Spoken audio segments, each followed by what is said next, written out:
हर जिंदा चीज के अंदर ना एक तरह की इंस्ट्रक्शन मैनुअल होती है, एक ब्लूप्रिंट जो ये तय करता है कि कोई चीज क्या है और क्या बनेगी। आज हम उसी ब्लूप्रिंट की सबसे बड़ी पहेली को सुलझाने वाले हैं कि आखिर ये अपनी ही एक परफेक्ट कॉपी बनाता कैसे है।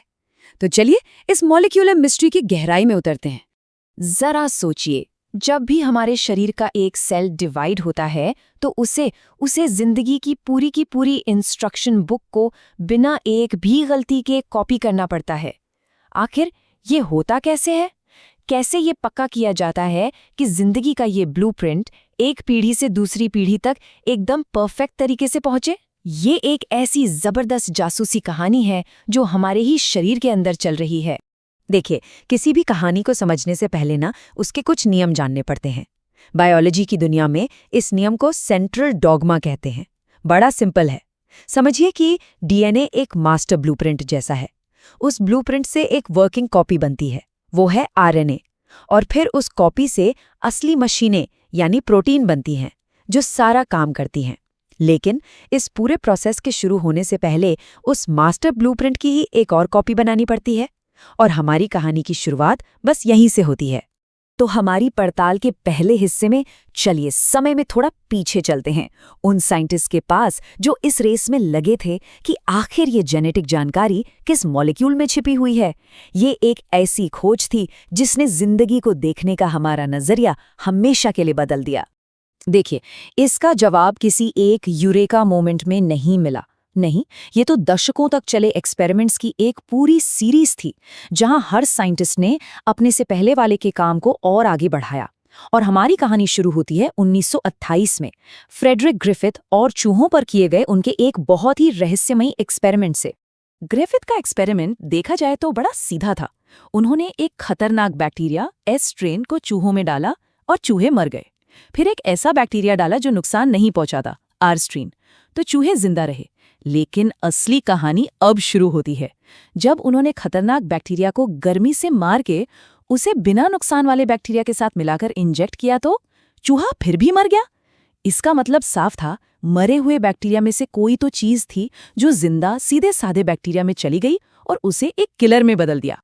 ग्रिफिथ ने इस प्रोसेस को नाम दिया ट्रांसफॉर्मेशन, लेकिन वो ये नहीं जानते थे कि ये रहस्यमयी ट्रांसफॉर्मिंग प्रिंसिपल आखिर है क्या। मतलब उन्होंने एक तरह से क्राइम तो रिपोर्ट कर दिया था, लेकिन असली मुजरिम कौन है ये अभी भी किसी को नहीं पता था। फिर करीब 16 साल बाद एवरी, मैक्लियोड और मैकार्थी ने इस केस को सुलझाने के लिए एक बहुत ही शानदार तरीका अपनाया। उन्होंने तय किया कि एक-एक करके सारे सस्पेक्ट्स को रास्ते से हटाएंगे। उन्होंने ऐसे एंजाइम्स का इस्तेमाल किया जो प्रोटीन को खत्म कर सकते थे, लेकिन ट्रांसफॉर्मेशन फिर भी होता रहा। फिर उन्होंने आरएनए को खत्म किया, ट्रांसफॉर्मेशन तब भी नहीं रुका। लेकिन जिस पल उन्होंने डीएनए को खत्म करने वाला एंजाइम डाला, ट्रांसफॉर्मेशन एकदम से रुक गया। अब शक की कोई गुंजाइश नहीं थी, मुजरिम डीएनए ही था। लेकिन केस को पक्का करने के लिए जो आखिरी सबूत चाहिए था वो 1952 में हर्शे और चेस के एक्सपेरिमेंट से मिला। उन्होंने एक वायरस लिया जो बैक्टीरिया पर हमला करता है। अब देखिए, प्रोटीन में सल्फर होता है, डीएनए में नहीं, और डीएनए में फास्फोरस होता है, प्रोटीन में नहीं। तो उन्होंने बड़ी चालाकी से वायरस के प्रोटीन पर रेडियो एक्टिव सल्फर का टैग लगा दिया और डीएनए पर रेडियो एक्टिव फास्फोरस का। इन्फेक्शन के बाद उन्होंने देखा कि बैक्टीरिया के अंदर सिर्फ रेडियो एक्टिव फास्फोरस यानी कि डीएनए ही गया था। बस केस क्लोज्ड। ये साबित हो गया कि जेनेटिक मटेरियल डीएनए ही है। तो जासूसों ने मुजरिम तो पकड़ लिया, डीएनए, लेकिन एक पहेली सुलझते ही एक नई और भी बड़ी पहेली सामने आ खड़ी हुई।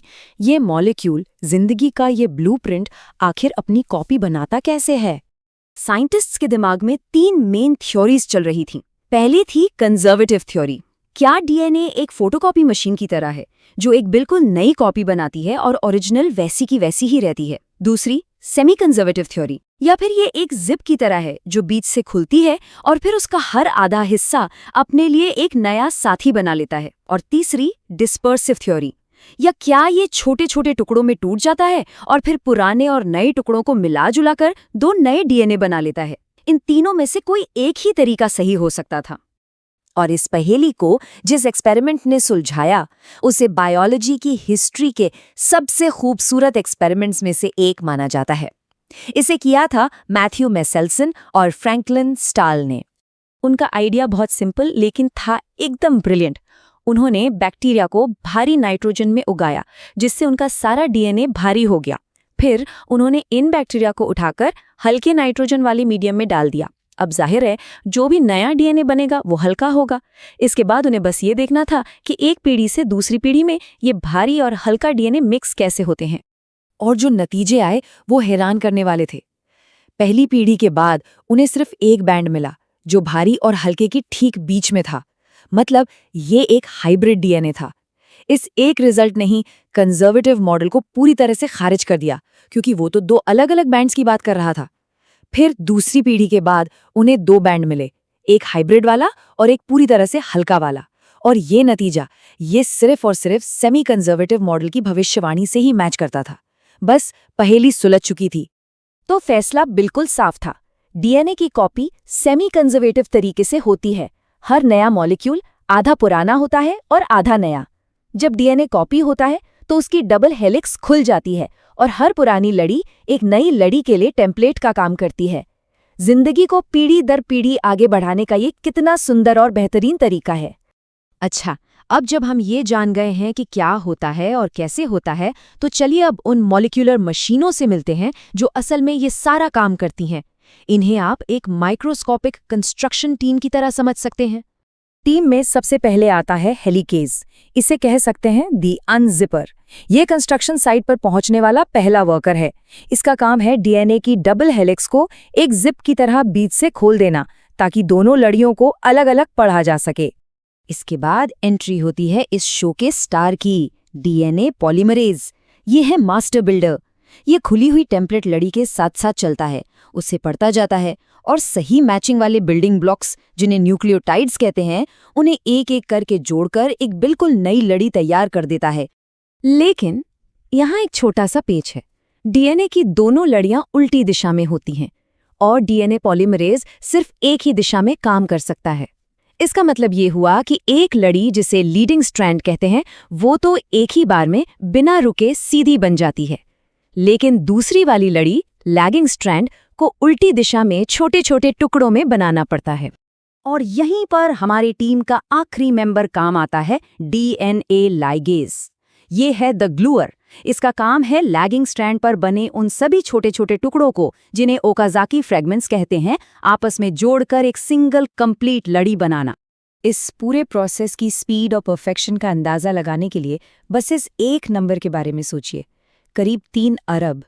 जब भी हमारा कोई एक सेल डिवाइड होता है तो ये मॉलिक्यूलर कंस्ट्रक्शन टीम लगभग 3 अरब बेस पेयर्स को सिर्फ कुछ ही घंटों में कॉपी कर लेती है, और वो भी लगभग 0 गलतियों के साथ।